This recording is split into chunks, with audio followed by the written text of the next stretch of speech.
Hey, hi, hello. Welcome to Diana Emerson Today. We are listening to Cops Rescue Kids Hidden on a Predator's Compound. In a barrel. No more little girls. Yeah. When Utah police were contacted by a concerned mother and informed that her ex-husband wasn't giving her their kids, even though she had custody of them, they thought this would be a routine domestic dispute. Little did they know that they were stepping into a twisted world of lies, unimaginable violence, and doomsday codes that would lead to one of the most disturbing cases they had ever encountered. In September of 2017, Clark Christensen, the police chief of Spring City, Utah, was approached by Micah Coltharp and asked to do a wellness check at her in-laws' home. She explained that she was separated from her husband, John Coltharp, and that he and their 4 children currently all lived with John's parents, Keith and Catherine. Micah had tried to call John about seeing the kids, but his phone, his parents' phones, and the home phone had all been disconnected. Chief Christensen went over to the house to see if everything was okay, and as far as he could tell, it looked like the family had just set off for a vacation without telling anyone. Micah was insistent that something was wrong. The following never-before-seen footage has been analyzed by a qualified team, including a licensed attorney, a licensed clinical psychologist, a former licensed professional counselor, and a licensed professional counselor, hoping to get some background on John, the seeming mastermind behind everything. Detectives decided to talk to Micah and her mother. I met John right after I turned 16. He was 21, and, we liked each other and wanted to start dating, and of course, Mom said no. Yeah, so Keith and Kathy would allow us to meet in secret and lie to them. They didn't care that I was underage or anything like that.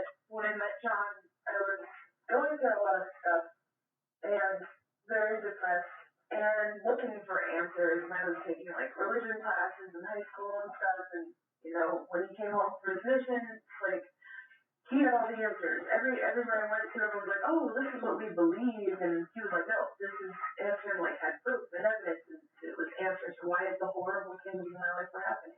And it was to the point where, for the first time in a long time, I actually felt confident and felt right and felt like things were going to be okay. So he lures you in with these promises of grandeur and happiness and reason for things.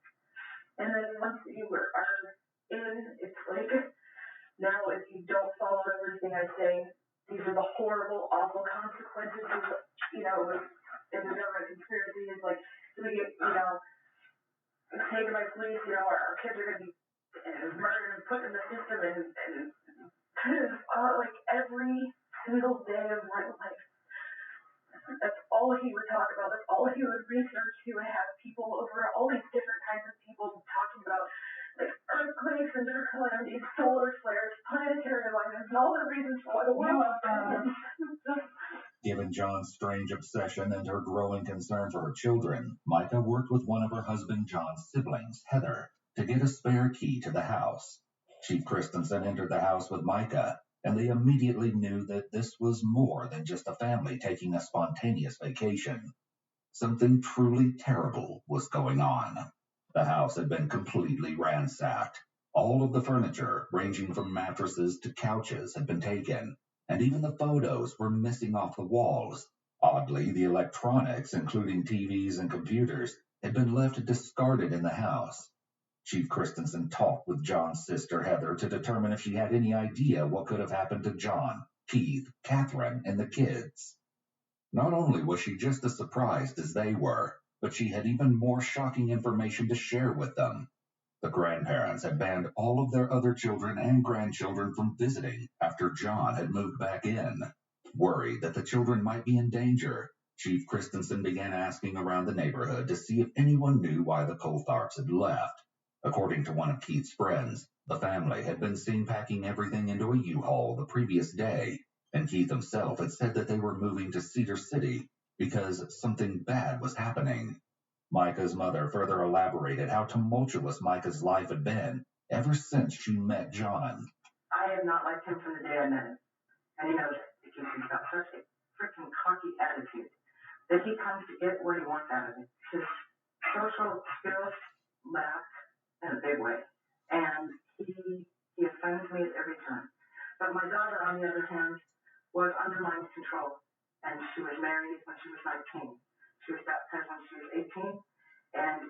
he performed the baptism. It was a shock to us. We chose not to disown her, but to accept her and her choices and see how far it went. And we forbid political conversation and religious conversation in our home.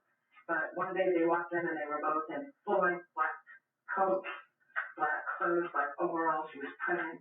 And they walked in and John started talking about black helicopters, mercenaries, taking over and shooting everybody, all this radical stuff and creating all this stuff in his head. And we were like, oh my God. And then he said he lost his job. He couldn't make enough money to support his family. And then he told us they were moving here. And I couldn't say anything about it. She was 19 years old. We came out here and I even drove out with him. They packed a giant U-Haul and I drove his car. And he drove us into an apartment he rented over the internet. And we pulled him to this low-class, unkept neighborhood into an apartment that had been occupied by college students and had spilled beer and peed all over the floor, never been cleaned. And John walked in, and Micah was a few months pregnant, super good dog. And he looked at her and he's like, better start cleaning. I was angry, and I knew where I was in for right then and there. She wouldn't listen to me until a couple years ago. She just got a driver's license 2 years ago. That's how much he's kept her back. She barely finished high school. He talked her into giving up her college education and her graduate school.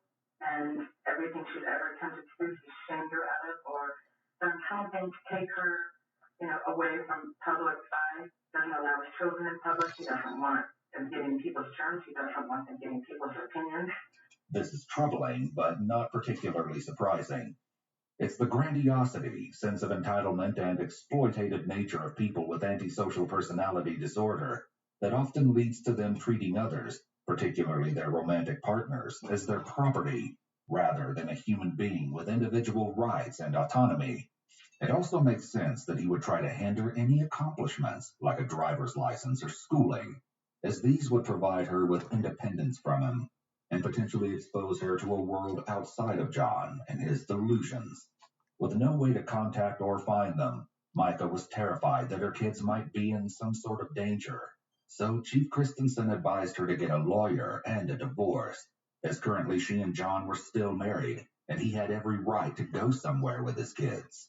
After a tumultuous process, Micah was finally granted a divorce and given full custody of the children on November 27th, over a month after John had disappeared with them. Unfortunately, now it was time for the hard part, finding John and getting the kids from him.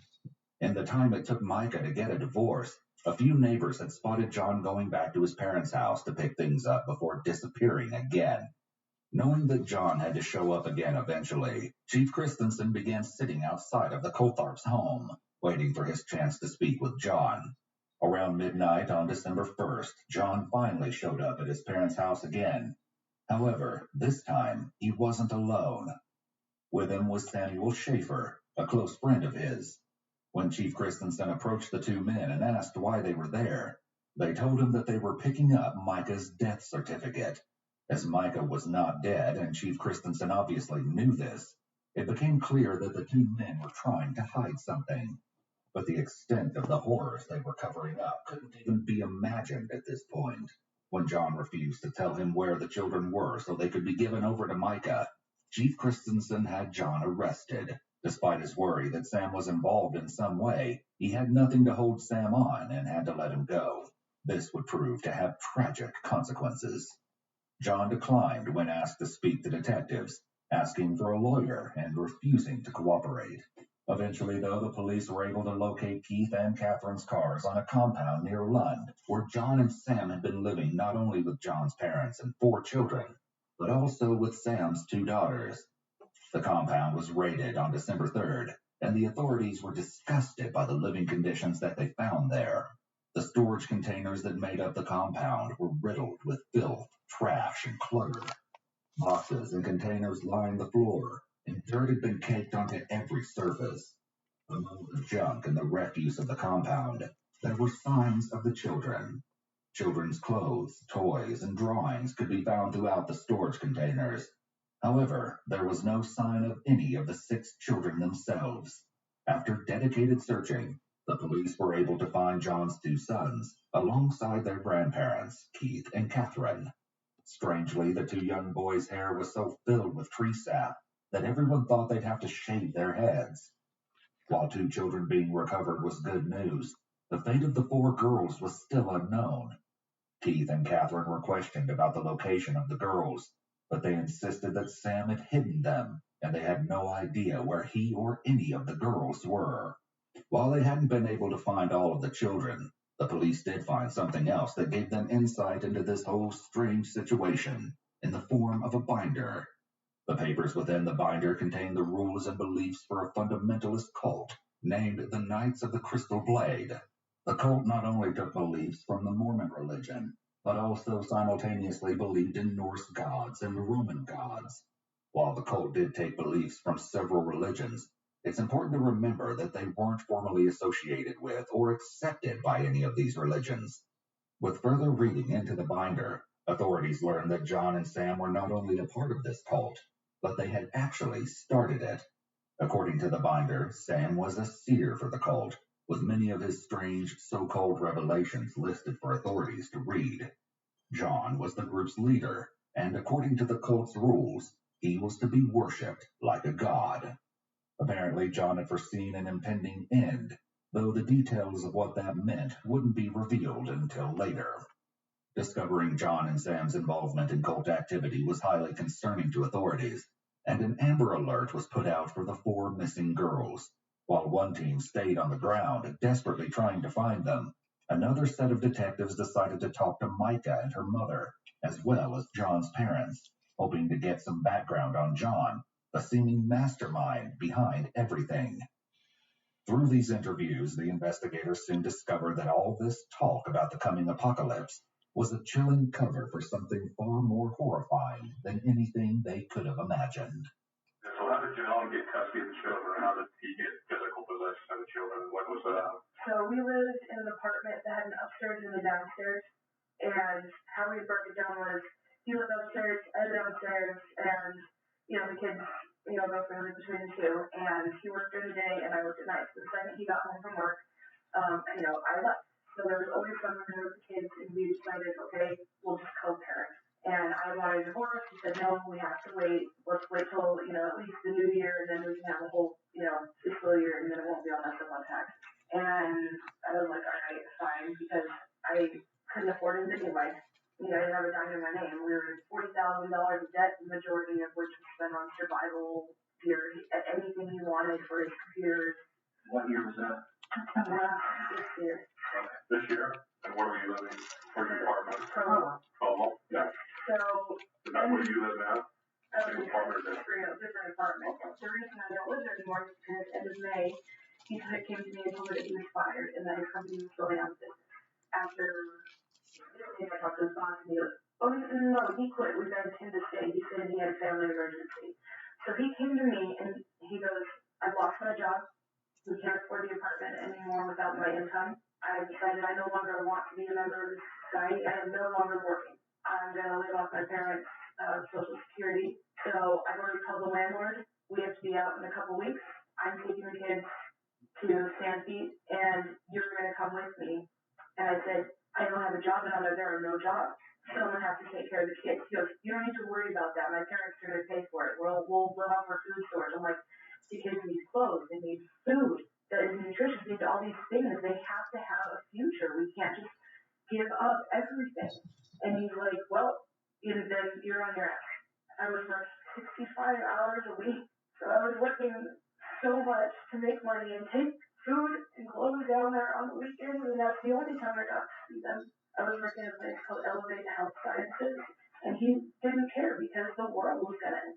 So prior to that, the kids, did they go to any public schools? No, he refused to let me do anything. I agreed with homeschooling. They've been homeschooled their entire life? I agreed with homeschooling to a point because they were young. And I got to the point where John wouldn't allow kids to socialize with any of his neighborhood kids or even with the cousins because he was such a germaphobe. He didn't want anyone to get sick. And then I got to the point where I was like, all right, I just taught them as much as I can personally. I'm not a teacher. I've tried. This is very hard for me, especially with kids 4 ages. They need something more. I can't just need something beyond what I can give them. And he refused to give them any sort of tutoring, schooling, whatever. He's like, I'll take care of it. None of them can read. None of them can do math. They're bright kids. And when I would try to talk to him about teaching, all I wanted to teach about was like religion. It It's hard to imagine that John's parents, or anyone for that matter, would be willing to let him move in and continue to treat his children this way. But as the detectives were about to discover, Keith and Catherine Coltharp had an interesting story of their own to tell. I do have a question. Are we being charged with something tonight? At this point, all my job is to do is get the facts. I don't know if there's anything. I would like to just speak with you and get this whole story. This is a mess. You know, keep your right mind. Yeah, my wife and I both have just really beside ourselves with all this because we thought I didn't know we were doing anything wrong either.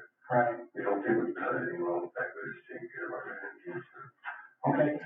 It's obvious that even though Keith is positive he hasn't done anything wrong, he's still nervous that he and his wife might be getting in trouble.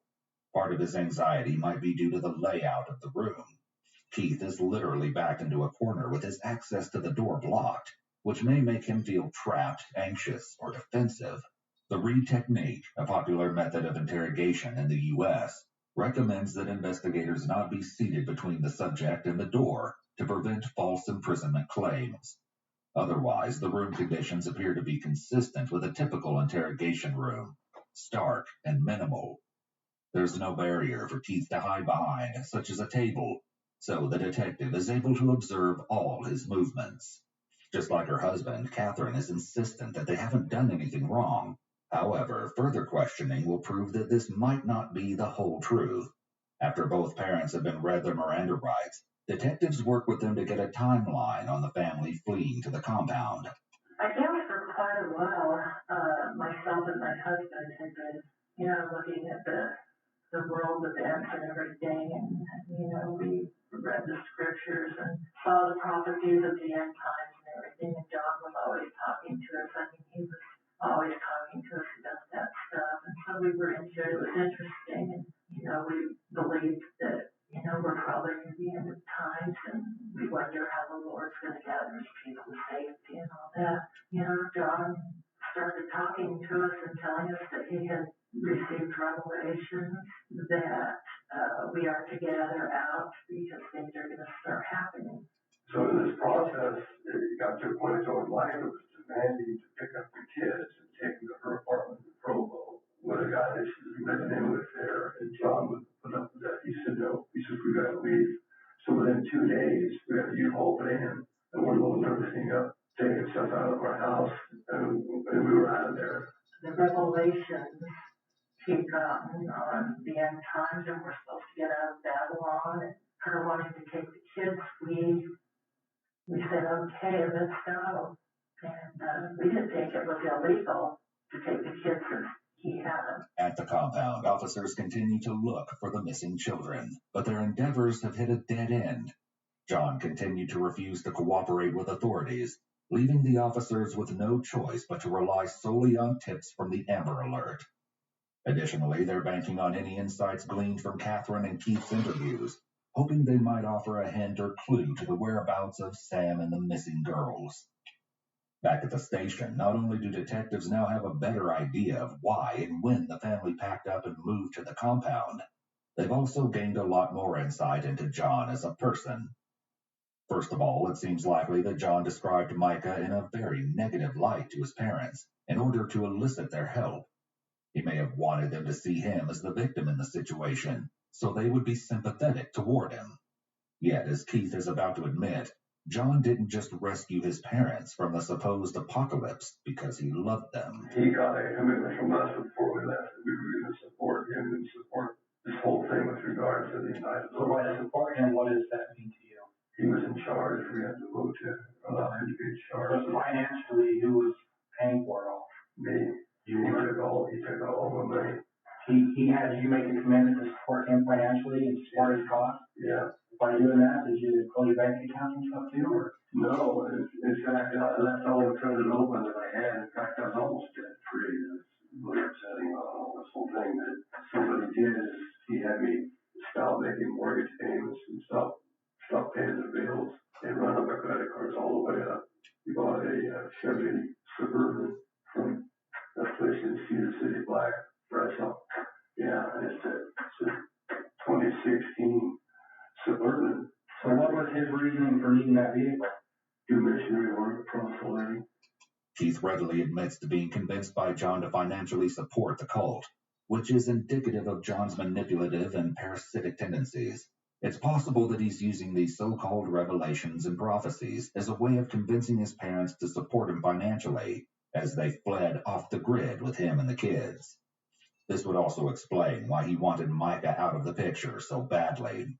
He likely knew his days of manipulating and controlling her were long over, so he needed to get financial support and run with the kids as fast as possible. The revelation that John received and Sam received had to come from somewhere, but I don't believe they were from God now. They were so convincing and so beautifully written out of a language that they never used. And they were uplifting. Having studied it extensively, John is familiar enough with the Bible that it was likely easy for him to manipulate his words into sounding biblical enough to fool his parents. As Catherine is starting to realize, everything her son has told her seems to just be a ruse in order to get her and her husband's money. But that's not the only reason he wanted to go to the compound, and that true reason is more disturbing than anyone can imagine. On December 4th, just a day after the compound raid and the Amber Alert is issued for the missing girls, officers received a pivotal tip. A concerned caller reported a suspicious man in the Lund area. At the scene, officers are stunned to recognize the person. It was Sam Schaefer. With none of the girls in sight and Sam walking in the same vicinity as the trailer where John's parents were found, officers apprehend him immediately. As one of the officers drives him to the commander center for further questioning, Sam asks a question that makes his stomach churn. Did you get the 4 kids? Or what's that? The 2 girls that were in a barrel, wrapped up so they'd be warm. In a barrel? After dodging any questions about the missing girls, Sam suddenly inquired if the officers had found them. What truly sent shivers down the spine was his nonchalant remark that they were warm in a barrel. The officer immediately informs the other officers via police radio. But this was only the beginning of an unsettling twist in the story. It was in the back of the junkyard with the red storage bins. Where at? Back of the junkyard in the red storage bins. Couple of here on the property? On the property behind? It's a property that's back behind to the right a little bit. It's got red containers on it. Red container. What color's the barrel? Blue. It's a blue barrel, he's saying. I'm going to pick his stuff up from where we're at. I can't imagine it'd still be in it. Is this by the North Connex boxes? That junkyard, yeah. Back in the junkyard? It's to the back and the left of the junkyard. I doubt they're still in there. I just was scared. How far back? Maybe, I'm a bad estimate distance, maybe 40 yards or something. As he rushes to rescue the little girls, Sam's nonchalant attitude about this entire situation continues to baffle the officer. Just tell them they're going to need water. I'm not ready, but they need water. As the officer and his team reach the junkyard, what they witness sends a wave of dread over them.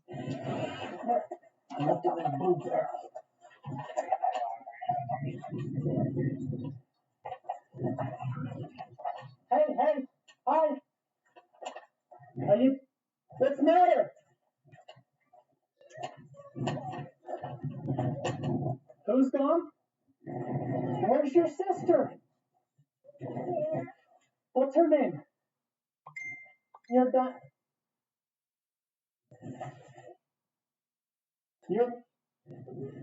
Where's the other 2 girls? I'm doing the storage container. Which one? The red one. One of these? No. A storage container very far away.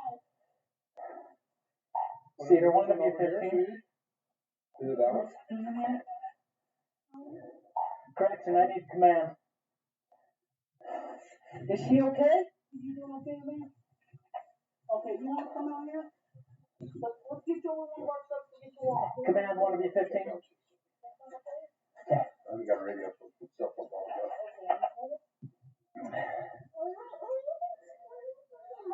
Command, I believe we have the 2 Schaefer daughters. We cannot locate the other. They were locked in a container.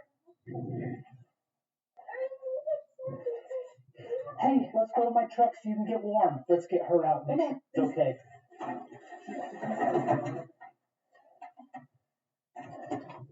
Don't touch that. Don't touch that. See, you want to be a 15 or Command. Let's start medical this way, please. Cover up with your blankie. Let's go to my truck. Let's get you to our truck so we can get you warm, okay? In a heart-wrenching sight, officers find 2 girls, aged 7 and 4, freezing out in the open with a loaded gun next to them. While one of the girls speaks with the officers, the other is both too cold and too scared to climb out of the barrel, as the officers continue to assure her to trust them.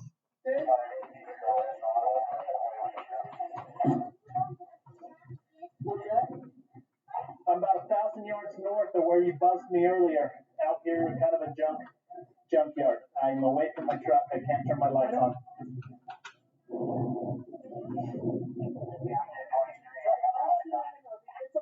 Come on out. Come on out. We'll wrap you up in your jacket, okay? We'll make sure you stay warm. We gotta get you to a warm vehicle. Come on. Where's the place? Yes. We're here to help you. There's a whole bunch of us out here trying. Come on, guys. Okay, just come on out. Come on out. We have to find the other 2. As the officers continue to convince the little girl, all units rush to the location, including those who picked up Sam. With both of John's daughters still missing, police deployed trucks, vans, and helicopters to begin scouting the location. Officers on the ground continue to interrogate Sam about the location of the 2 missing girls. What he reveals next is nothing short of horrific. I just wanted to keep him warm. I thought I was going to come back for him. You know what I mean? Well, where have you been? Just down south. You walked there from last night, clear down south today? Yeah. Are these your daughters or are these your friend's daughters? Did I say? I guess. One of them is mine, one of them is John's. Contrary to what the officers had assumed, the 4-year-old in the barrels was John's youngest daughter. This meant that the other 2 missing girls were John's older daughter and Sam's younger. Which one's yours? The tall one with the dress. And what's her name? Is that all that's out here? There's no more little girls out here? No, not out here. You don't have any more little girls? I was told you have 2 little girls of your own, biological of your own. 2 of my own. Yeah. And that's one of my own right there. And, so. Where's the other one at? She's with my other daughter. Where's your other daughter at? If they're out, the reason I'm asking, if they're out here, they know it was only 23 degrees in Cedar last night. Oh, no, they're not outside. They're at a friend's house. Down in St. George? No, not there specifically, but, I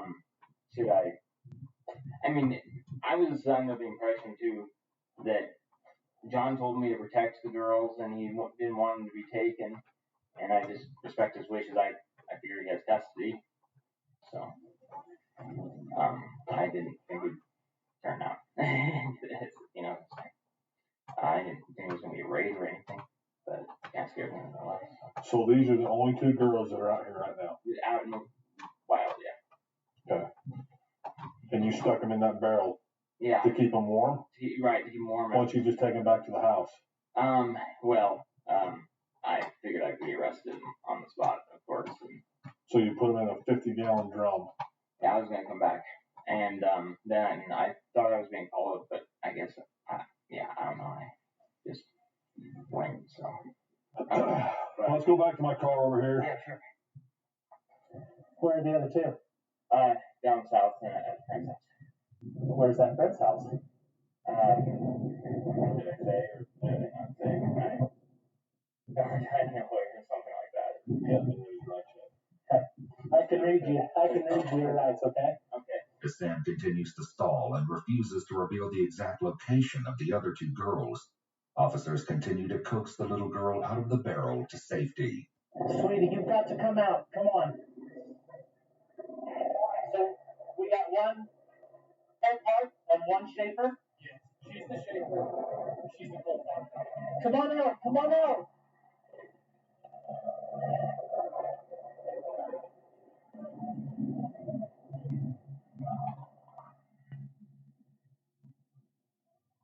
All right, come here, brother. Let's go. Come on. Watch the gun. Watch the gun. Watch the gun. I got it.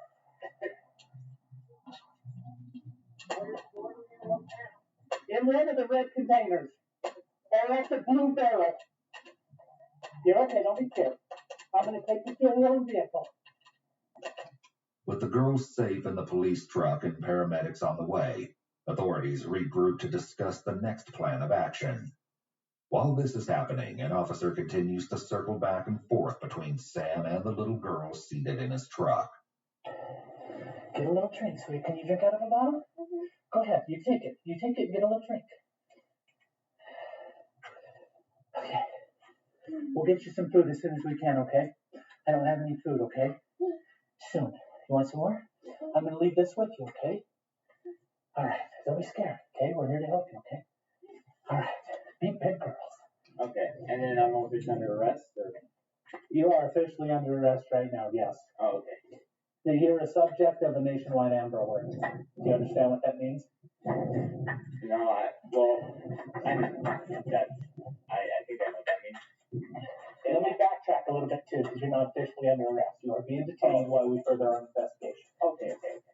Maybe that'll help clear things up. Yeah, thanks for pointing that out. I just want to know if the arrest sticks, even if I say something or it doesn't matter because I broke the law without knowing I broke the law. Does that make sense? There's always mitigating and exigent circumstances in every case. I don't know your story yet. Right. I don't know the circumstances. Right. Okay. I do want to know where the other kids are. I know you do. Yeah.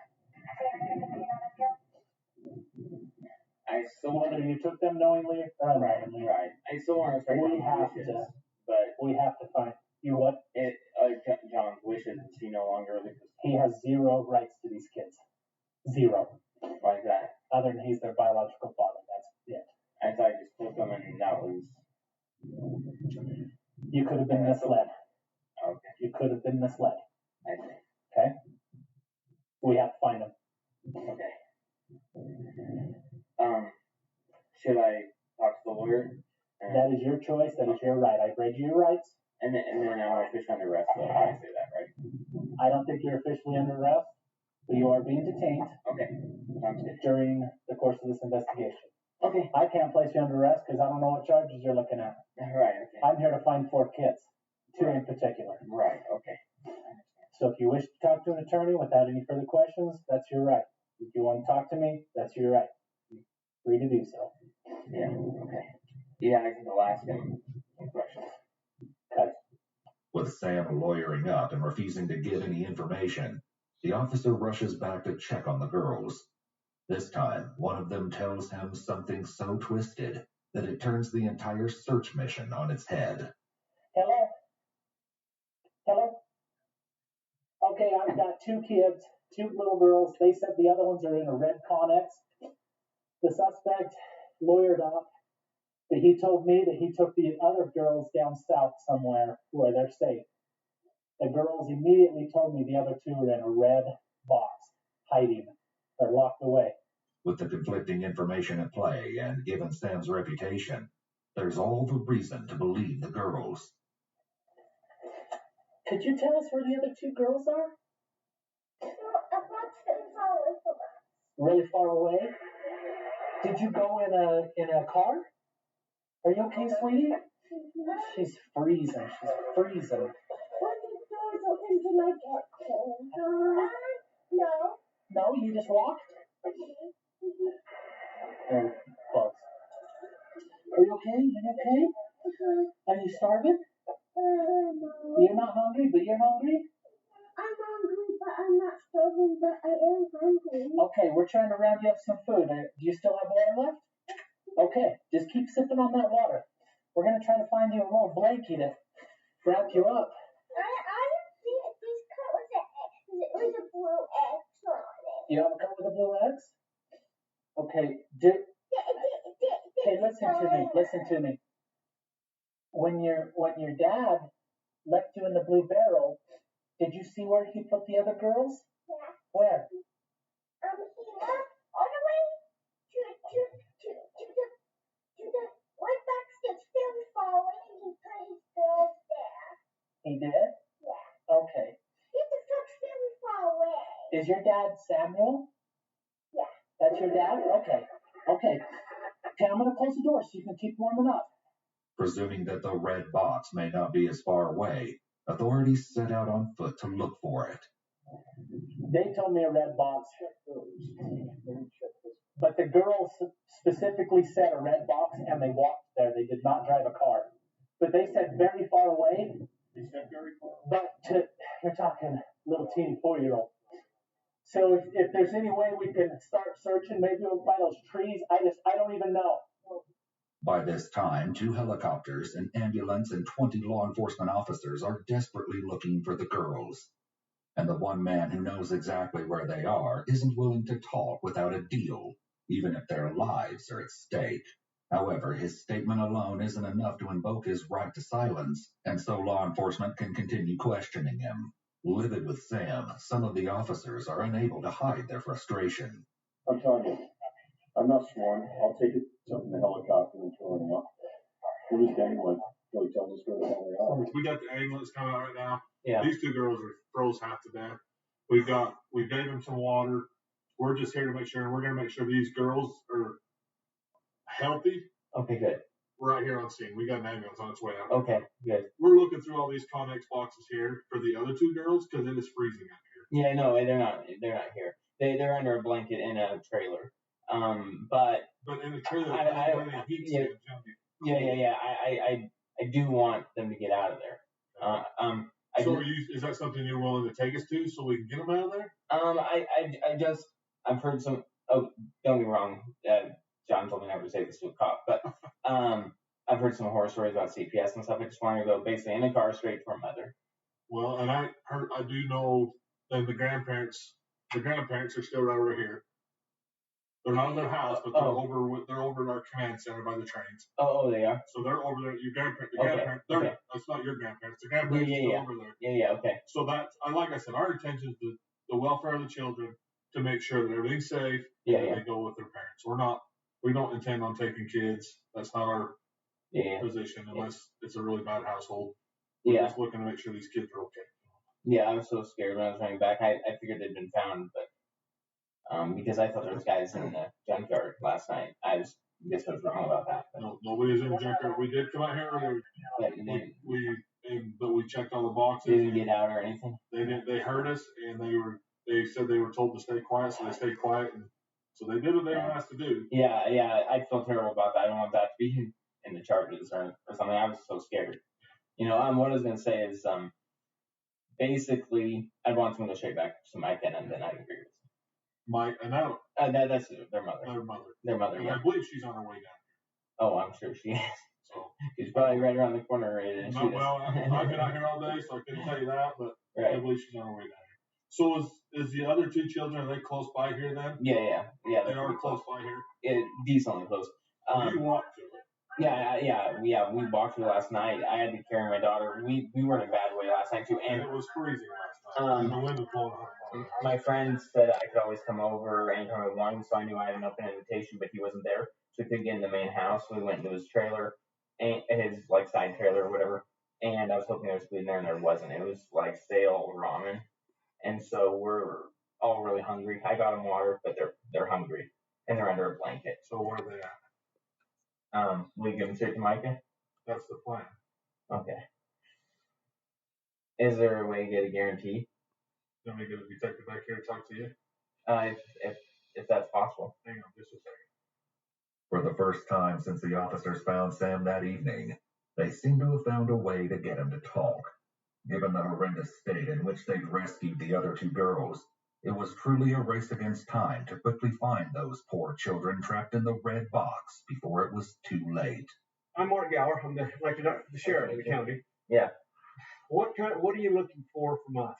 Okay, so basically, I totally want to cooperate. I want the girls to be safe. That would be best right now. Everything. I'm going to pull some weeds out of your beer. Okay. I want what's best for the girls, but because of my views of CPS and things like that. I really want them to. I have the same views you do. I'd rather them go straight back into the custody of Micah, their mother. That's what's going to happen. Okay. I guarantee it. I swear on my life. Okay. Okay. So can you tell us where they're at? Yeah, they're in the Burl area. It's not in my friend's name. The land is. It's in some girl's name, but it's I can show you right where it's at. His name. Oh, I know where that's at. Yeah. It's in the back trailer. After what seemed like an eternity, Sam disclosed the whereabouts of the trailer where the other two girls were left. The officers discovered the pair in an abandoned single-wide mobile trailer. The place appeared to have been used for storage. Both girls, John's 8-year-old and Sam's 5-year-old, were discovered freezing, famished, and severely dehydrated. While all 4 girls were now safe, they'd been exposed to hours of sub-freezing temperatures and starvation.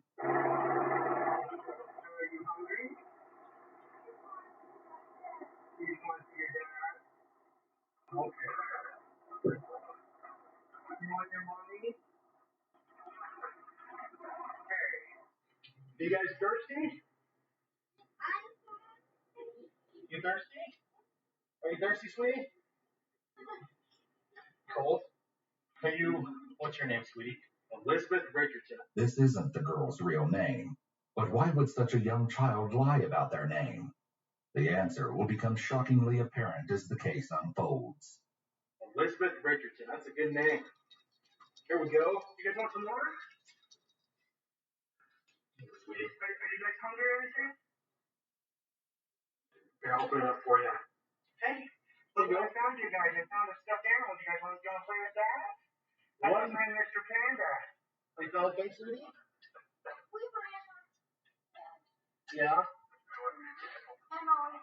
Your room? It's really cold in there. I know we probably scared you, huh? I'm sorry. We didn't know where you're at. We've been trying to find you guys all day. We're scared because there's no adult here. We want to make sure you're okay. So, and that trailer was locked, and so we couldn't get in. So we had to climb through the window. That's pretty wild, huh? Hey, you guys want to see something cool? Check these out. Oh, these are really cool. If they work. There they go. It's starting to go a little bit. See that? It's called a glow stick. Super cool, huh? If they work.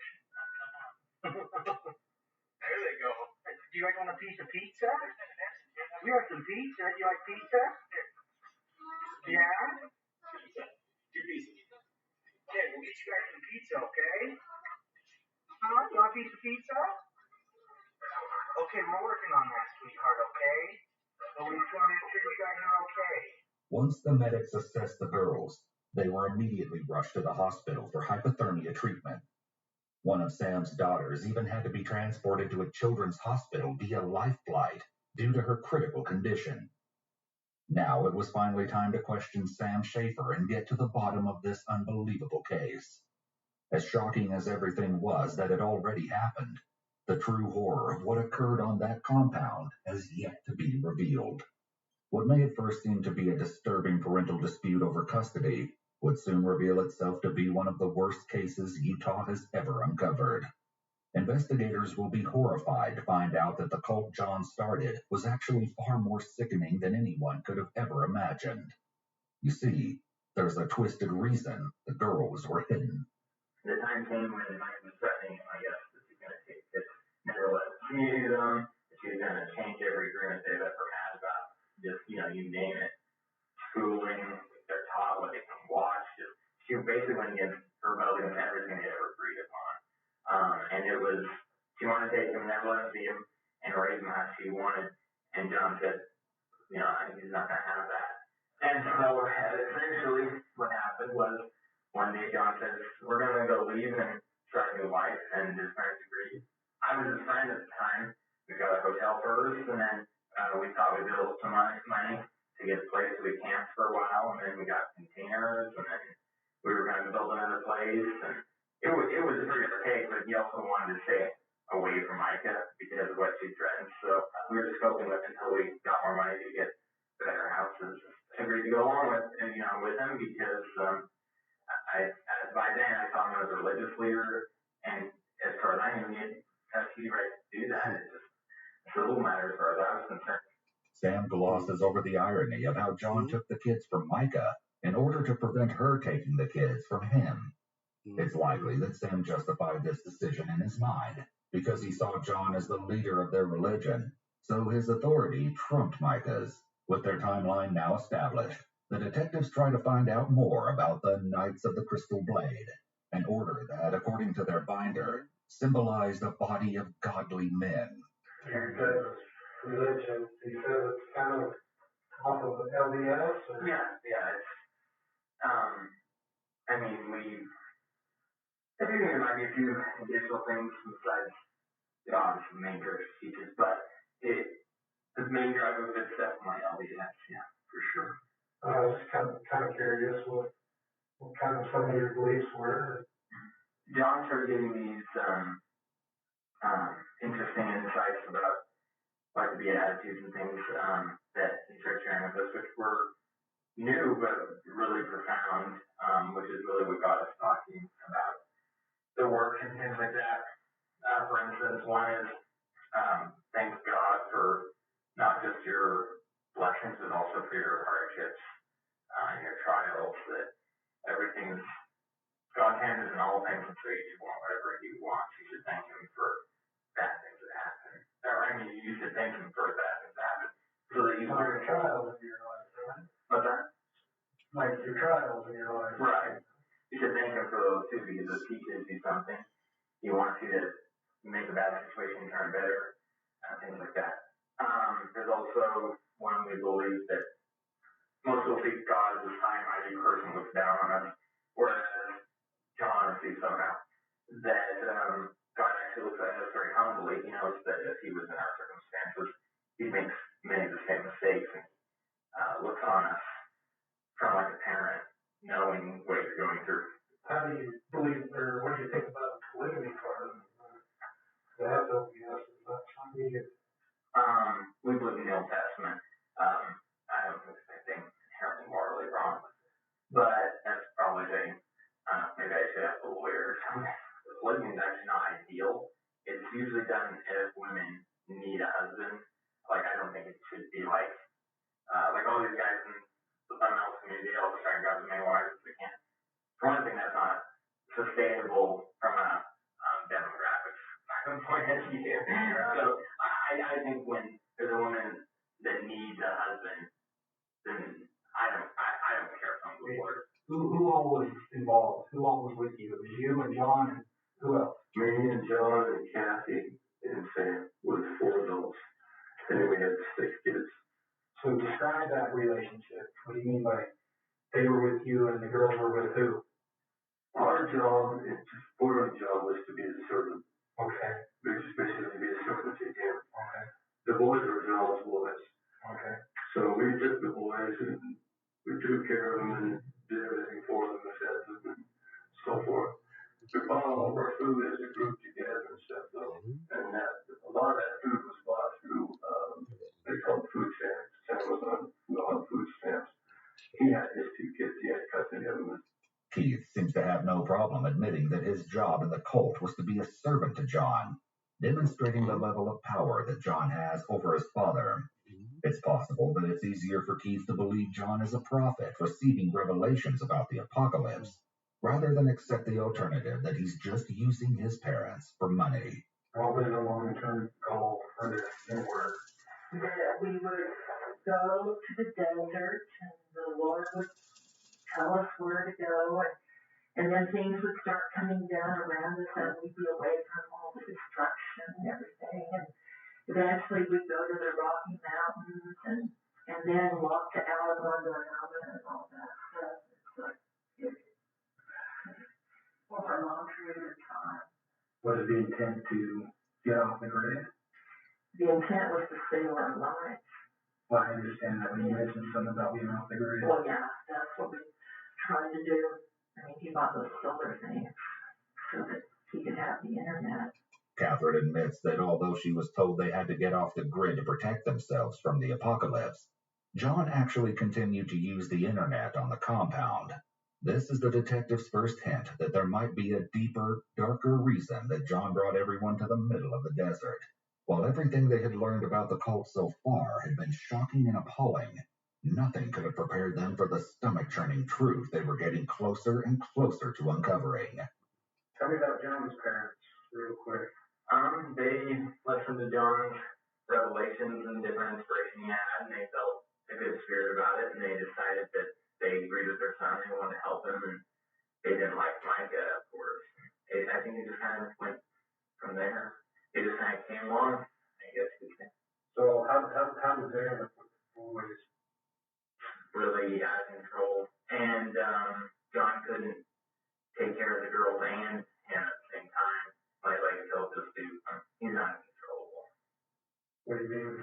I'm sure John can tell you all the horror stories unless he doesn't want to, but one time he poured like water down light sockets, he's poured oil on the bed, he's rowdy, he says random stuff, he's not controllable.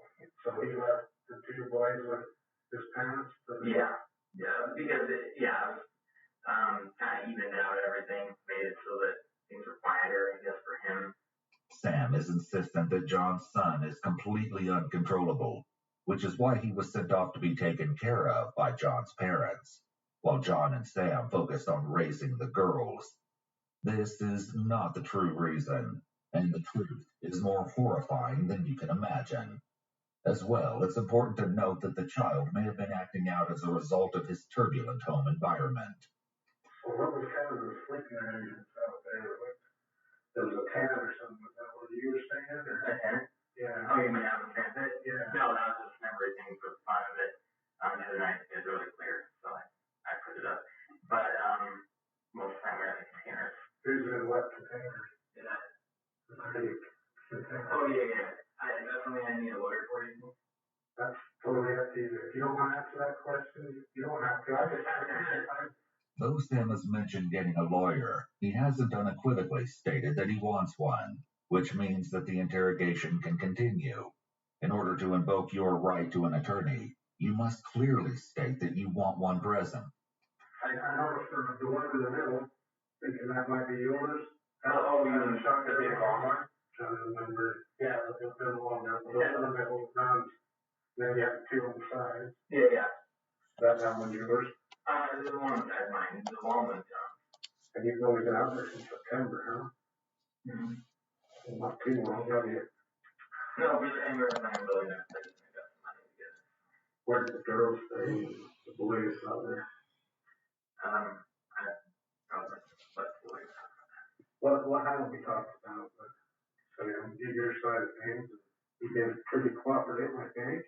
And I appreciate that. Yeah, no problem. With Sam's reluctance to answer this question without a lawyer, it becomes undeniable that there's something the detectives aren't being told, and it's only a matter of time until they find out what it is. It was a very smart move by the officer to ask if there's anything they haven't talked about, since it skirts the issue of the touchy question while still getting Sam to talk to them and give them information. What caused you to take off yesterday, man? Well, I still thought he had custody, and he asked me to keep him. You just mentioned that you said that he asked you to make sure that they know I took him and that I kept him. Did you get word or something that somebody was looking for him or something? Well, the weird thing was, first got him with the rest, I didn't know why. Then the cop to the car at our place, I decided to go with kids because John asked me to, but I didn't know why on that either. And then I want to come back not only to find out what was really happening, but also to help the other two girls that I felt I couldn't help because I thought someone was following me. But let me put it this way. I knew I had to come back to help them and they needed help. I thought they'd been gone. I thought they'd been picked up by the police. I didn't think it was a problem, but I want to make sure I could live myself if something happened to them. So I started running back to that, number one. Number two, I just want to know what the heck's going on. Why are there no cops involved? I didn't know. And when I was taken in today, he said he's told me John doesn't have any legal custody, and it's the first time I've heard of it.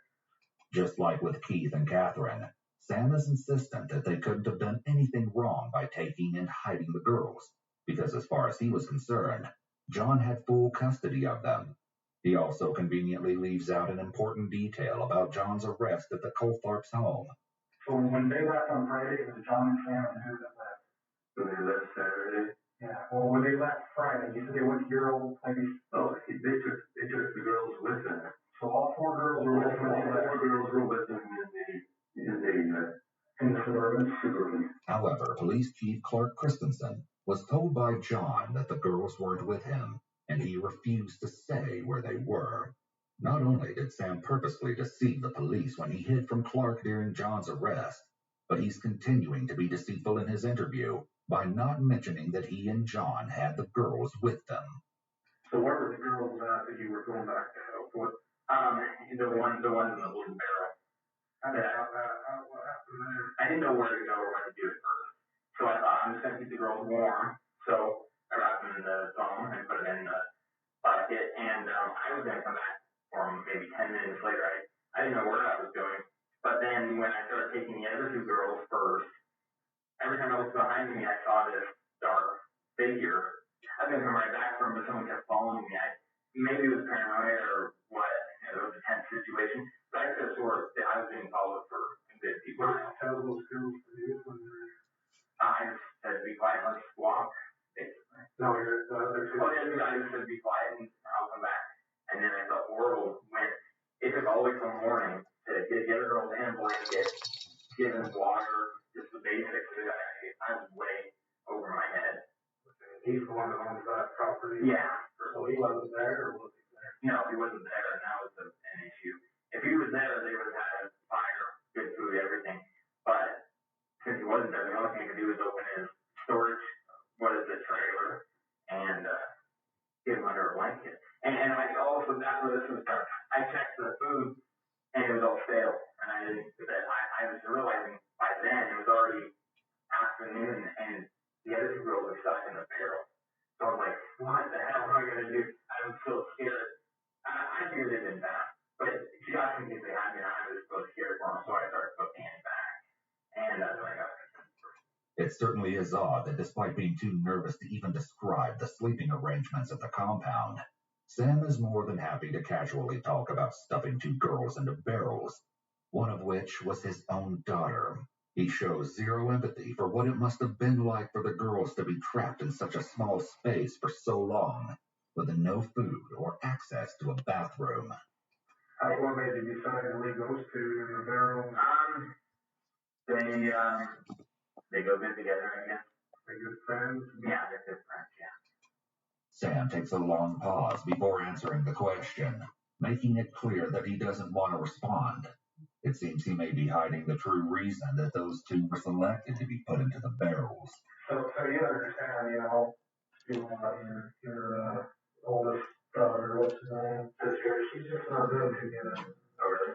Yeah, they haven't been talking to her in the hospital. She's 6 weeks. A lot of them are doing very good. In the cold like that. Yeah.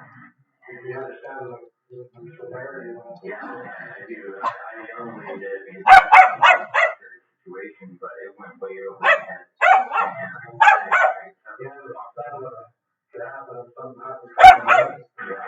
Oh, yeah. I'd be held for manslaughter, probably.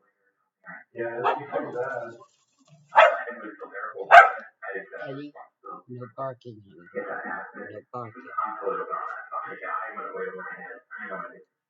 Sam's reaction to finding out one of his children had to be hospitalized comes across as callous. He appears to be unconcerned and doesn't even ask any follow-up questions regarding her well-being. While this might be the detective's first time encountering this colder side of Sam, Keith and Catherine have become very familiar with it. And then a week before that, David or his son, they made a statement that anybody that left would be killed. Did they, in fact, all that was a threat other than be killed? Yeah, how did you kill? They basically did. In fact, one day, it's a U-shaped out there, we have a kind of port out there. So the kids are supposed to stay in that courtyard. A helicopter or somebody came over. They were supposed to run inside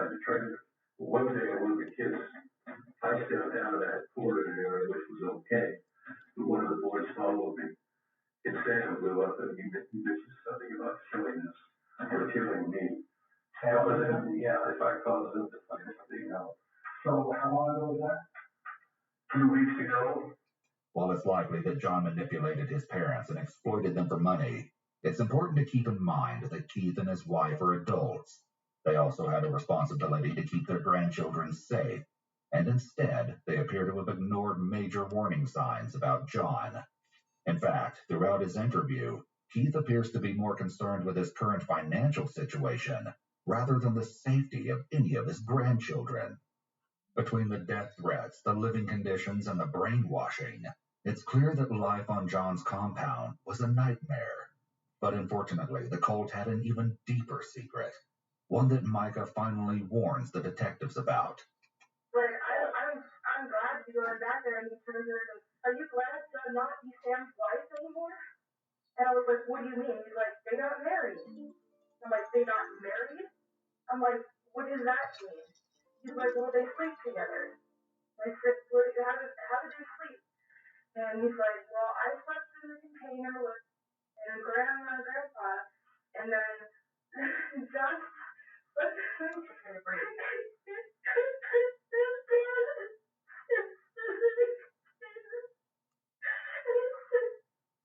Did they call them their wives? He goes, yeah, he called them their wives and they kissed them. And I said, where? He goes, on the lips.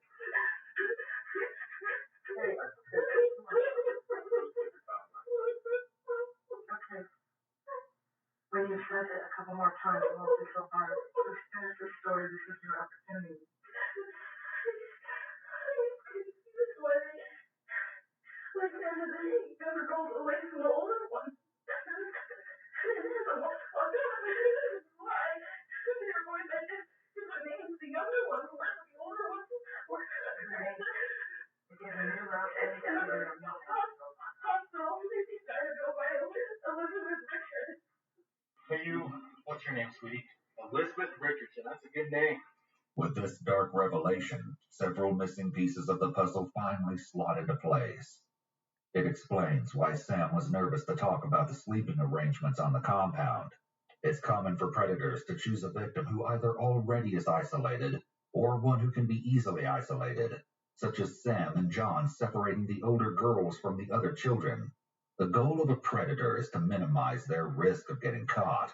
The less people the child has to talk to, the less likely it is that they'll report. This information also answers many questions about John and Micah's relationship. Their disturbing age gap is now clearly evidence that John has a history of pursuing minors. Additionally, it's also common for predators to have antisocial personality disorder, particularly since it often takes an extreme lack of empathy, failure to abide by lawful behavior, impulsivity, aggressiveness, and lack of remorse. With this new disturbing information in mind, the detectives try to find out just how far his and John's marriage with the children went. John and Sam made this agreement to betroth each other's daughter to them for when they're older than their consenting age, that they would actually consummate a marriage with them. When did they do that? They did it before we even left, and Keith and I said, no, sorry, that's not right. And they said, okay, Mom, we've got this revelation that this is to happen. That's what they did in the scriptures. But the Lord will take our lives if we consummate a marriage before they're consenting age. And I said, when is that? And they said, about 10 years from now. And I thought, okay, they'll be 18. Sam and John were so strict about everything. I mean, they really believed this religion, that I didn't worry. And I said, okay, so what happens? Are you just promising when you're older you'll get together or what? And they said, they'll live with our family and we'll be like a father to them until that age. And I said, okay. Basically, everywhere we went, Sam had in the tent, and John had his daughter in the tent. I became a mother. I mean, everything looked right. They were happy. I didn't see anything wrong, and I believed John. I mean, I honestly, if Keith or I would have thought that they were going to do something to those girls, we told them we would shoot them ourselves. But we believed that they believed so strongly in this that so I look back on that now, and I think, especially after Sam taking off with the girl, we weren't comfortable with it, but we accepted it because of all these revelations John was giving. And by then, we were in so deep financially. We said, how are we going to afford the payments on this? And he says, well, the grid's going to fall down. We need to make them talk those down. And, we weren't comfortable with it, but we thought, okay, well, he's in charge. While Catherine is insistent that she and Keith would have shot John and Sam if anything happened to the girls, if she had truly believed nothing was going to happen, then she wouldn't have felt the need to make the threat in the first place. When they controlled each other's daughters, did they actually have a ceremony? Not with us around. I think they did probably on their own where they knelt and prayed or something like that, but we weren't. As far as you know, they had actually married, or you didn't know that? No, see, that's what I kept asking John, what's the difference if you're married, you consummate a marriage, and you're not going to consummate it and ask the girl's permission until they're 18. And he said, that's right, but it's like in the Old Testament where you give your daughter and then, they live in your household and stuff. And John, like a pledge. It's a pledge. But the girls started calling themselves wives in the camp, and that really bothered me. You see, John's oldest daughter, then 8 years old, started referring to herself as Sam's wife, while Sam's daughter, then 7 years old, said she was John's wife. But as horrifying as this is, it's only the beginning of the shocking revelations. I still believe John. The girls were happy. I didn't see any signs of anything wrong. We never viewed anything inappropriate. Speaking of that, did you ever see them being affectionate with each other?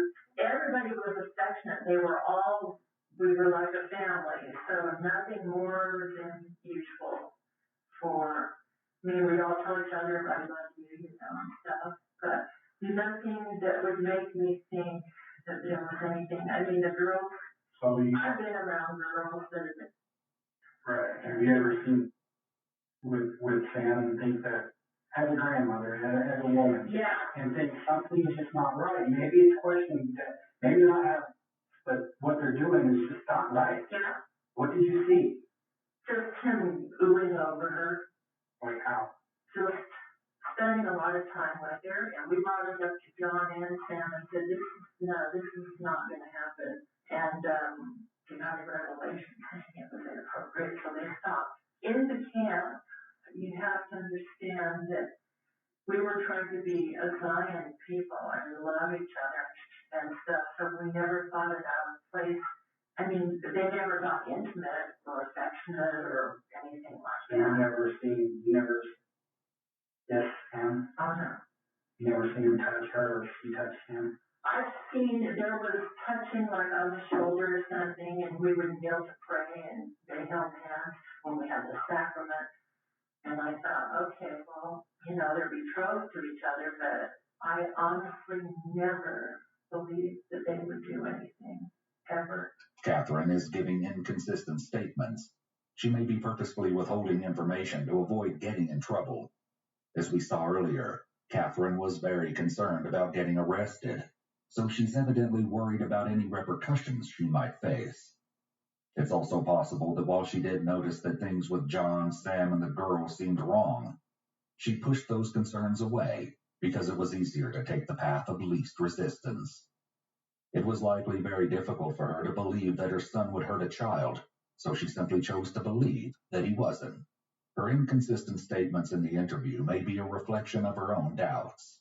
Unfortunately, if Catherine saw Sam doing something disturbing and abhorrent with his so-called wife, then it's likely that John was being just as reprehensible with his. They made an agreement that they would give their daughters to them so that when they reached the age of consent, they could marry them. And so that was the agreement. They assured us that there was nothing going on, so I'm hoping that's still the case. They made a promise that there would not be any relations at all.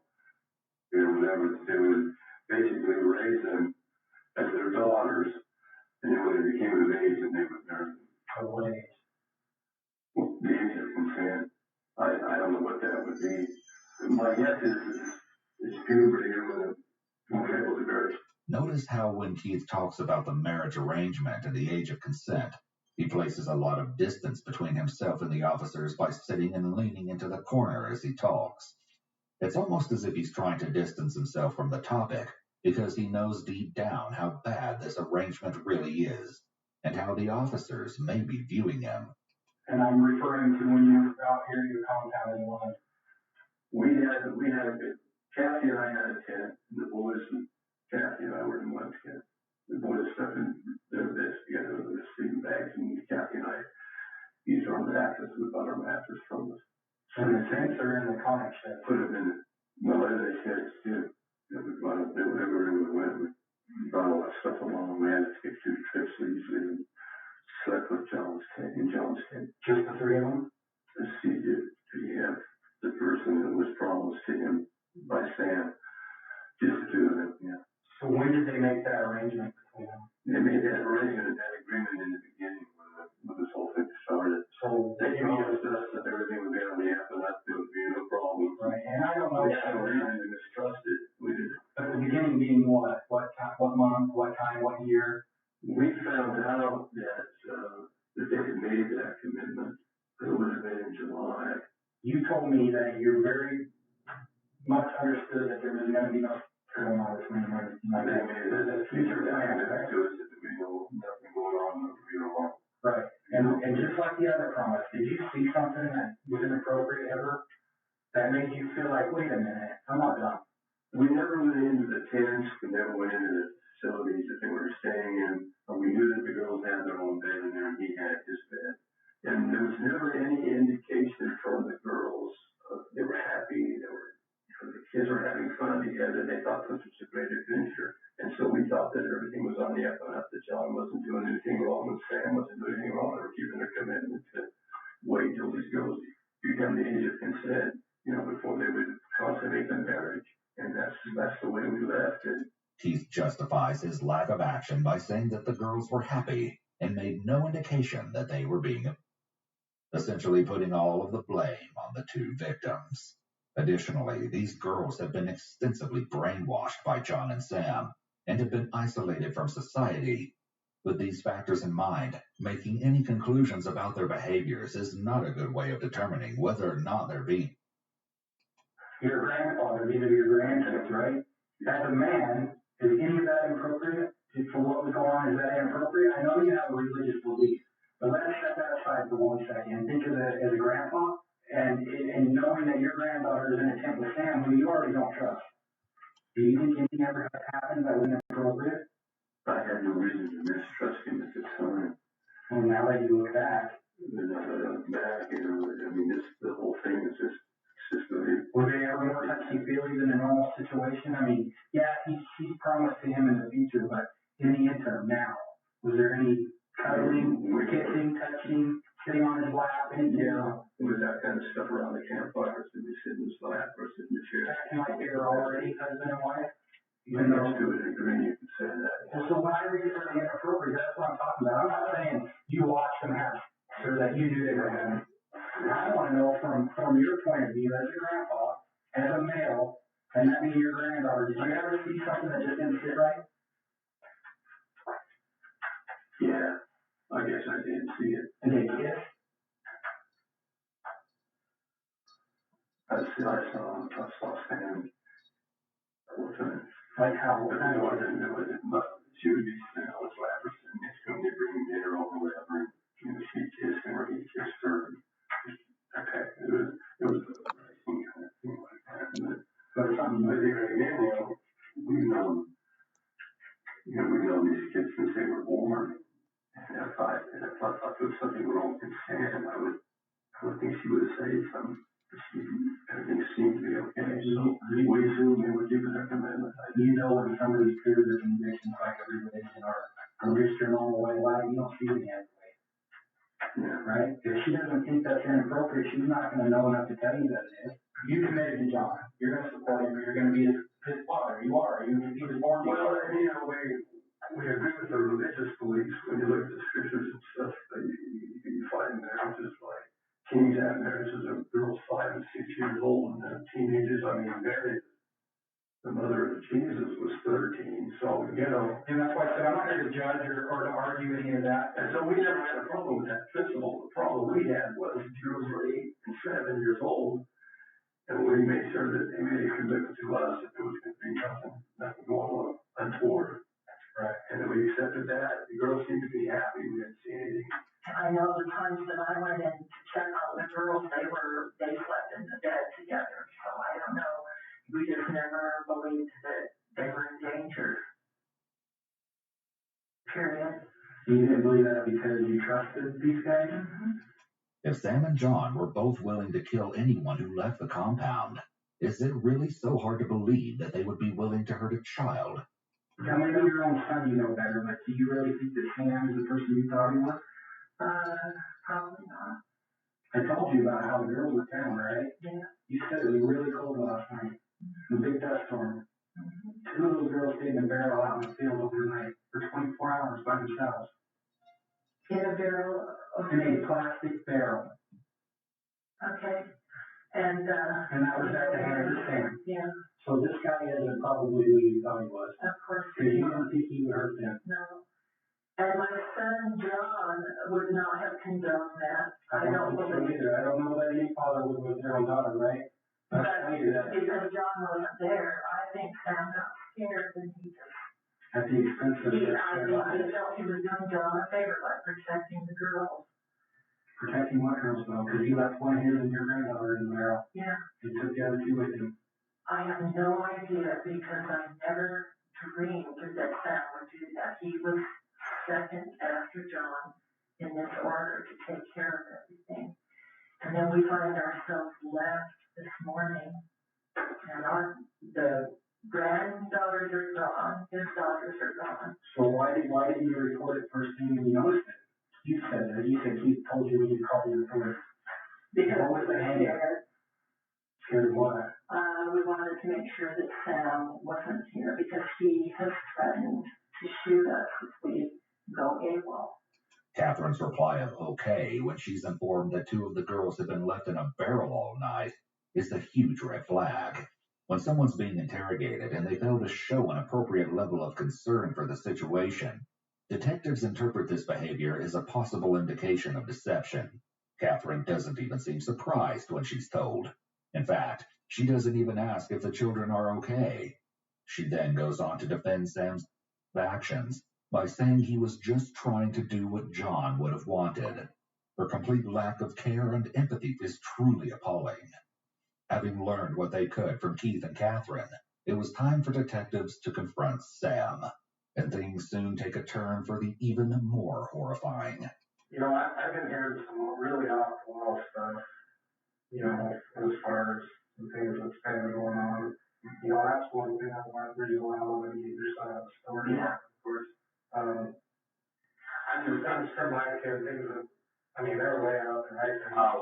Mike is not a reliable source, but talks about way above and beyond anything we believe. Though Sam says Micah isn't a reliable source, she's actually named in the Knights of the Crystal Blade binder. One excerpt reads, "The only financial power thy enemies have in these times to hurt this work is by putting thy family in a situation that would prompt Micah Ariel Coltharp to rebel against thee." I mean, like, we kind of hear stuff like being pregnant and stuff like that. And happy to be pregnant, she's only 8. Well, right. That's what I'm saying. They're way out there. No, that's ridiculous. There's stuff there. I mean, why would she say stuff like that? What? I don't know to what degree. Actually, I'm a lawyer, but that's way off in left field. Yeah. Right. Well, I kind of thought that too. Yeah. That's why I wanted you to give me your side of things. Well, I also don't know to what degree thinks about certain things or to what degree exactly the line is or whatever. It's way over here. That's not what she's saying. What about, have you got betrayal to anybody? Do you believe in that? Would you guys need a lawyer to say yes? No, well, I mean, it's not against the law. Yeah, it's way more that side of it than what I say. Once again, Sam mentions a lawyer, but he doesn't unequivocally request one. And so the interrogation continues. Is there things going on between that maybe John's doing that maybe you're involved just because John does it, or, I mean, John does have it with the kids, they're concerned, but. I don't think anything like that. Okay, so we do believe in betrothal. I mean, the whole ancient world does. I mean, Arabs to this day do it. I'd say that when you give betrothal to somebody, I'll just say this, that you should start to be the one that's a spiritual teacher that takes care of them so that they look up to you, that they start to be attached to. I think that's true with any community. Now that he knows the police are aware he was betrothed to an 8-year-old, Sam is starting to scramble for an explanation. They're giving it ground. There's going to be any sign of anything. I don't think so. One thing is, just from a medical standpoint, not doing anything down there, but you do check them when you make any kind of agreement, even in the Old Testament. I don't know why she does not have a hymen, but it's either genetic or you got broken somehow early on. It was before John got her, just so you know that. When we very first made the agreement and we checked her, she didn't have one for some reason. So, and I don't know. Who did that? Like a doctor's office? No, I did it. Just because she's my daughter and I just checked quick. I wasn't doing anything down there. I don't know if you have to be a doctor, you got legally or not, and okay, I just confess to something, but it was just for the reason checking. How did you know about?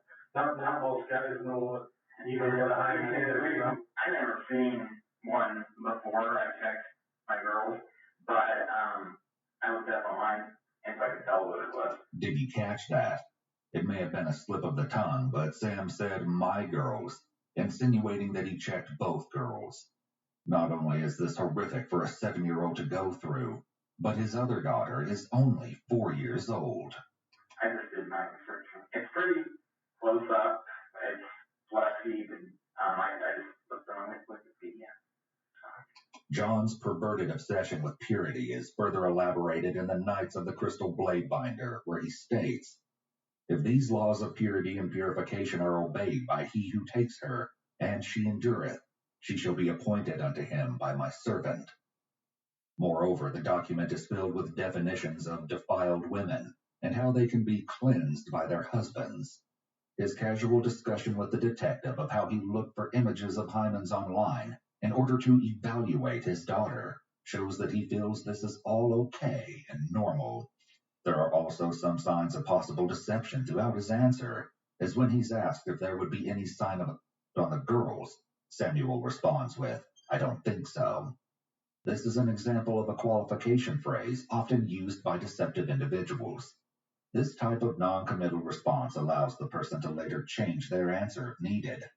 For instance, if signs on the girls are discovered, Sam can then claim that he just didn't know.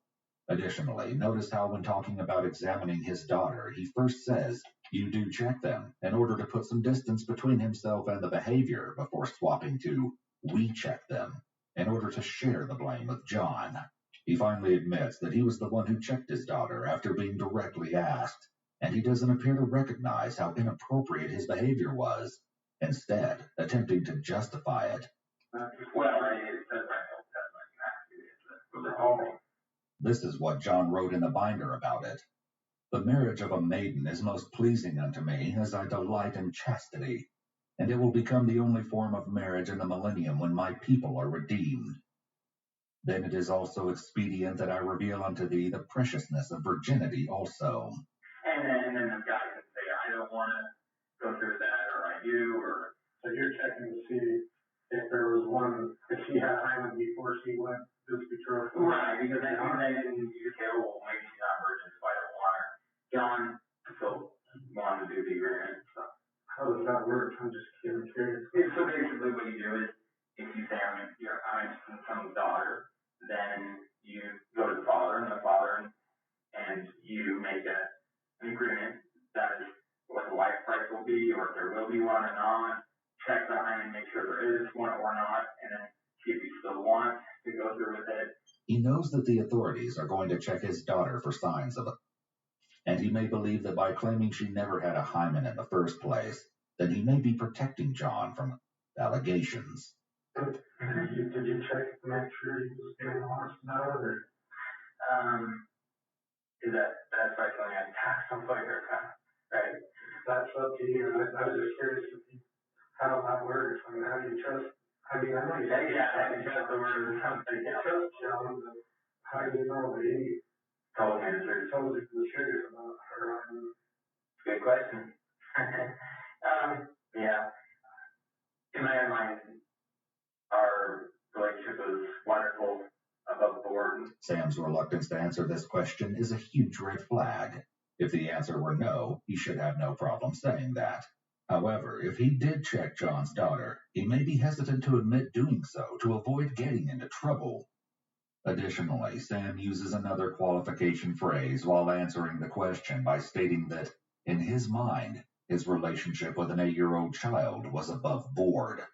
However, we already know that in his mind, things that are not acceptable are okay.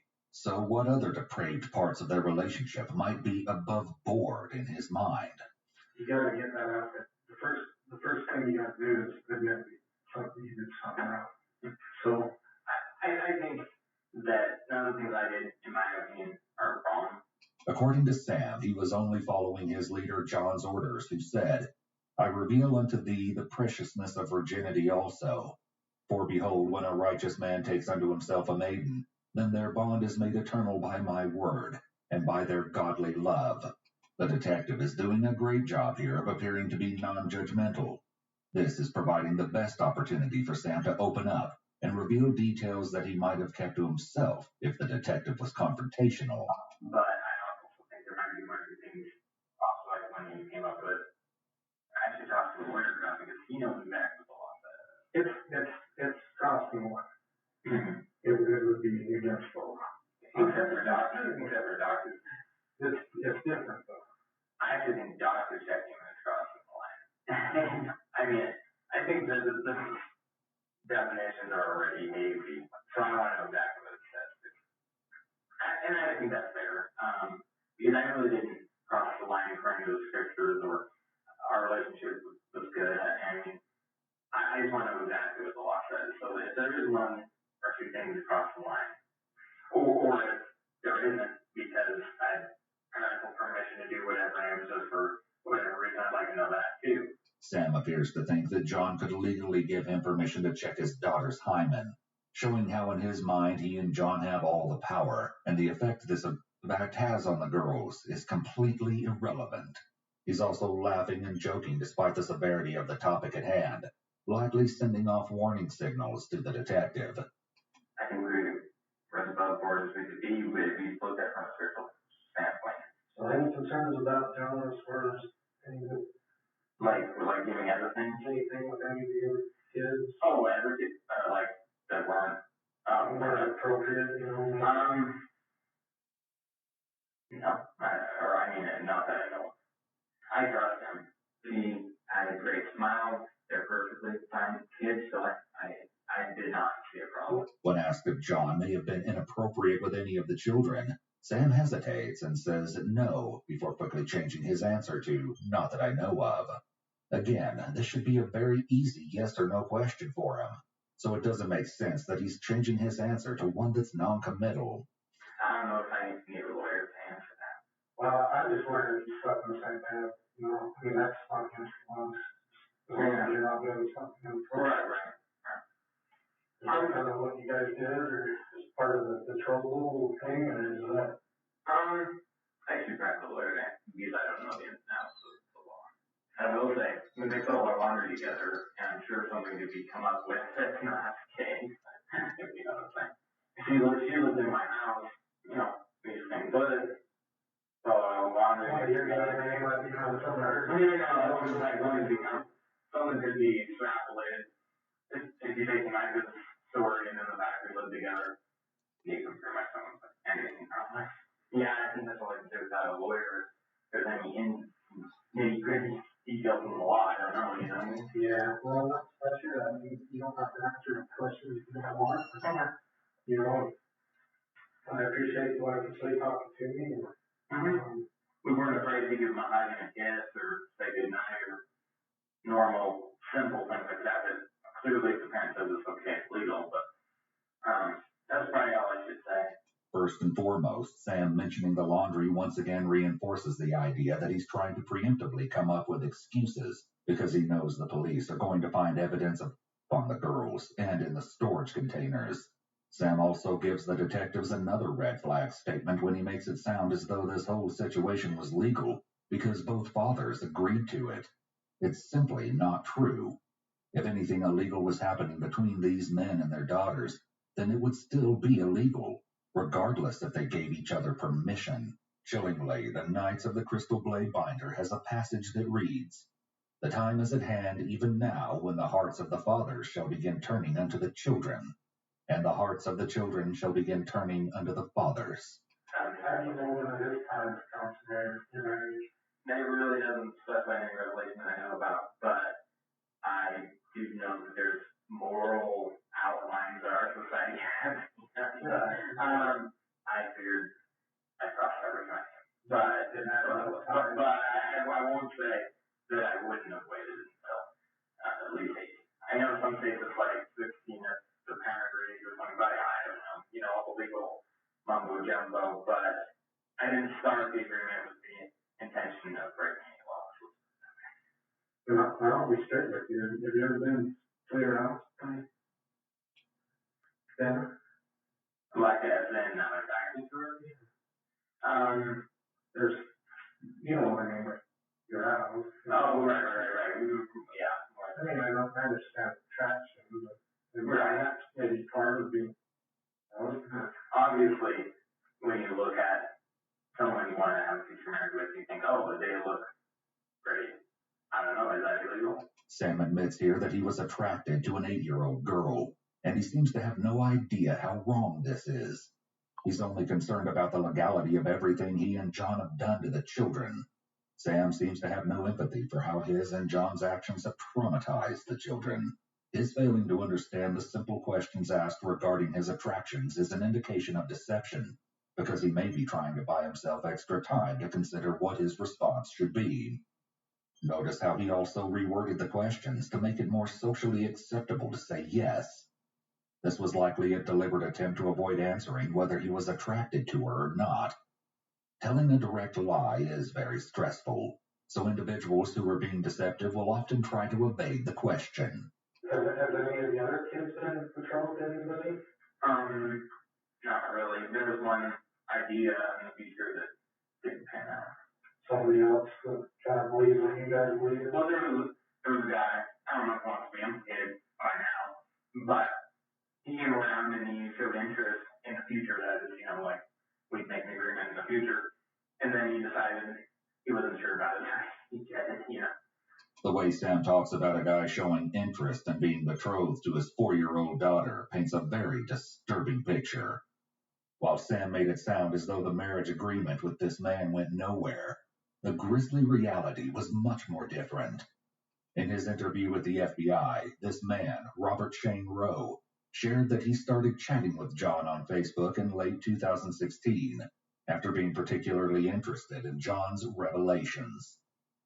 Influenced and intrigued by the nature of these revelations, Robert flew to Utah to meet with John and Sam on August 25, 2017, and spent 3 days with them. During their interaction, John informed Robert that he was the literal incarnation of John the Beloved. Apparently disappointed by what he called their crazy talk, Robert showed little interest in the church. However, the atmosphere changed drastically when both men threatened to take his life if he disclosed sensitive information to anyone. He further revealed how both John and Sam planned to lure their legal wives, including Micah, into the wilderness and shoot them, as they were trying to impede their access to the children. He shared that John and Sam forcefully baptized them into their church and offered a child bride, John's youngest daughter, to him. They asked him to check his bride's hymen to determine her purity, and according to him, forced him to spend the night with her. He swore that he never touched the child, returned to California the following morning, and never spoke with the duo again. While there are certain questions Sam has avoided, the detective has been able to gather crucial information about the case, much of which leads to the conclusion that John and Sam isolated their children in the middle of nowhere so that they could take advantage of them. Unfortunately, the only people who could confidently point a finger at the two men and say exactly what happened behind closed doors would be John and Sam's daughters. However, getting information from the children, as explained by one of the detectives, isn't as easy as just asking them what happened. We have a question for you. We wanted to know if you possibly would consider re-interviewing the one person who's the plethora of information and willing to talk about anything, and that's you just didn't ask the right question. But we were informed by the girl that was on there at the Justice Center. Mm-hmm. She told us that probably would get found out, re-interviewed. Well, I can call the prosecutor. Here's the problem that we have run into in the past.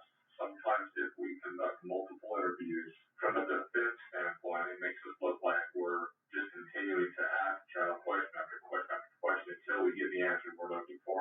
The whole purpose of what we call the FIT, is a forensic interview technique, is to be very open with the child, and if the child's ready to talk, and we ask all the right questions, it's just a matter of are they willing to tell us at that time. Did you ask them about himself or not? Ask them about everything, I remember. And we give them the opportunity to tell us without us leading them. And it's really, it's a good technique that helps us stay away from defense attorneys, because defense attorneys are always looking at, well, the cop, he coerced or coached the child into saying this. And so it's a scripted thing that we read to the children, but it gives them the opportunity to tell us what they know. So coming back to all this, it would be my recommendations at this point, maybe, that if we have to try to maybe give it a month, and then we can come up and re-interview him. Okay. Children tend to be more suggestible than adults, so detectives have to be extra careful with questioning to ensure that they aren't influencing the child. If they bring the child in for questioning a second time, it could lead the child to believe they gave the wrong answers the first time, so they need to answer differently in an attempt to please the adults. It can also be re-traumatizing to do a repeat interview. On the other hand, it's possible that a second interview with the same detective could allow the child to feel more comfortable, and therefore be more willing to open up, as they have already built up some rapport. The detectives also have some words of advice in case the children decide to open up to their mother. You just be a listener. Make sure she's seeing a counselor or somebody that she can divulge this information to, that we can use that as evidence. Okay, if it's something that you talk to her about and extract from her, then, give her more details than she would already be subjected to, then it's going to be hard for us to say, this is what happened then. Well, let's take this a step further. So let's just say, and she will also talk about this, children will talk when they're ready. Uh-huh. Your children are not ready to talk to me or anybody else. We trained up interviewers today. We went from male to female, back and forth. But when they are ready, if and when, and you can have the same thing at Children's Justice Center, do a courtesy interview for us and send that to us, and we have 4 years from yesterday, to continue to build this case. And we'll do it. Although it took some time, eventually the 4 girls opened up about what they had been subjected to. It was revealed that not only had the 2 oldest girls been betrothed, but the younger girls, both 4 years old, were also betrothed to their own fathers. Following the children's admissions, Sam was charged with 2 counts of child sodomy, 1 count of child bigamy, 1 count of obstruction of justice, and 1 count of lewdness with a child. John was given similar charges, finding himself facing 1 count of child sodomy, 1 count of child kidnapping, 1 count of child bigamy, and 1 charge of obstruction of justice. Has anyone threatened or coerced you into entering into an agreement with the state in this case? No, in an illegal manner, no. But are you telling me that you are voluntarily entering into that agreement even if you don't buck the terms? Yes. Okay. Sam initially pleaded guilty. However, 2 months later, he tried to withdraw that guilty plea. According to Sam, he had been strong-armed by his lawyer into entering a guilty plea. He also claimed that while he was ready to confront a mental health issue that was making him act irrationally, he maintained his innocence for the crimes committed against the children. The judge rejected Sam's attempt to withdraw the plea. While Sam was trying to protest his innocence, John was doubling down. According to attorneys, plea negotiations with John were largely going nowhere, as the man was convinced his actions were sanctioned. John expressed no remorse for the pain and trauma he caused, instead stating that he was Jacob from the Old Testament and that he had been sent back to earth to promote child marriages. John eventually told the judge that he wanted to be his own attorney and stated there was a lot of truth in the charges brought against him. After making his admission of guilt in court, seemingly accidentally, he eventually pleaded guilty to the charges. Both John and Sam were eventually sentenced to 26 years to life in prison. However, the two were not the only men in this case to be sentenced. Being a child, Robert Shane Rowe had the 4-year-old girl while the two were left alone. Authorities were quick to arrest Rowe and charge him with 1 count of child sodomy. The court also believed Keith and Catherine Coltharp could have prevented this horrible act and protected the girls. As part of their sentences, Keith Coltharp spent 48 hours in the Sanpete County Jail, and Catherine Coltharp served 2 weeks of home confinement. They served 36 months probation and were asked to pay $25,000 restitution to the mother of the children. Unfortunately, life is still difficult for the children. According to Micah, her kids are grappling with the trauma they experienced living with their father. The boys told their mother that Sam would walk them miles into the woods before abandoning them. The children would have to retrace their footsteps to make it back to the compound. Micah also found that her children were so accustomed to the cold that she had to turn down the heat. This is because the compound, where the children lived for 3 months, had no electricity or running water. They were scared of the dark after spending so much time in it, and her sons had become conditioned to wear diapers to bed because it was too cold to go to the bathroom outside at night, and they wet the bed often. When they came home, the boys shied away from her girls. Micah later learned that Sam and John had separated the children because they saw their sons as competition and threatened to kill the boys if they contacted the girls. When John's 4-year-old daughter was told that her father was being sent to jail, she responded, "Can they just kill him?" showing the extent of the damage done to these kids. Micah says they're getting a little better every day, and all we can do is hope that one day they're able to fully recover from the nightmare they were put through. Hey,